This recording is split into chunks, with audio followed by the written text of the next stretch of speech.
Assalamualaikum warahmatullahi wabarakatuh. Perkenalkan, saya Nasa Putri dengan NIM 2101-12644.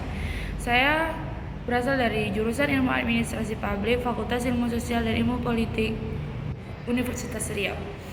Di sini saya akan menjawab pertanyaan dari mata kuliah Administrasi Pemerintahan Daerah yang diampu oleh Bapak Dr. Zulkarnaini SS MSI. Pertanyaan pertama yaitu, mengapa pentingnya mempelajari administrasi pemerintahan daerah? Karena mata kuliah ini mengkaji tentang konsep dasar pemerintahan daerah. Manfaat mata kuliah ini bagi mahasiswa adalah dapat menjelaskan konsep dan menganalisa praktik penyelenggaraan pemerintahan daerah di Indonesia. Administrasi daerah memberikan umpan balik dalam diskusi, mengerjakan tugas, tes normatif dan sumatif. Pertanyaan kedua yaitu, salah satu hal yang dibahas dalam pelayanan pemerintahan daerah adalah fungsi pemerintahan daerah.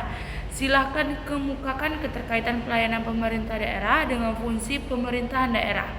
Fungsi pemerintahan daerah dapat diartikan sebagai perangkat daerah yang menjalankan, mengatur, dan menyelenggarakan jalannya roda pemerintahan.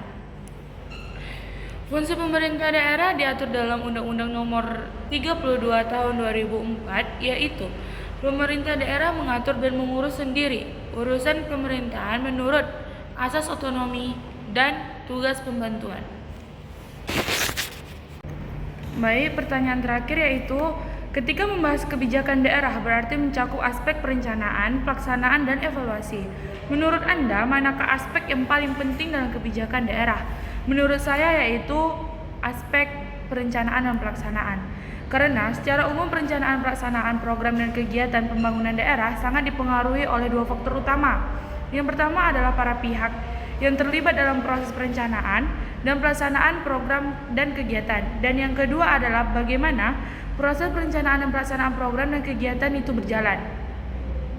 Pihak yang paling berpengaruh terlibat dalam proses perencanaan pelaksanaan program dan kegiatan pembangunan daerah saat ini mencakup pemerintah dan masyarakat, atau termasuk di dalamnya wakil rakyat. Sedangkan dinamika yang paling berpengaruh terhadap perencanaan dan pelaksanaan program dan kegiatan pembangunan daerah adalah proses politisnya atau dibanding teknokratisnya. Oleh karena itu, faktor politis sesungguhnya sangat dominan dalam proses perencanaan maupun pelaksanaan program dan kegiatan pembangunan daerah. Mungkin sekian jawaban dari saya, lebih dan kurang saya mohon maaf. Wassalamualaikum warahmatullahi wabarakatuh.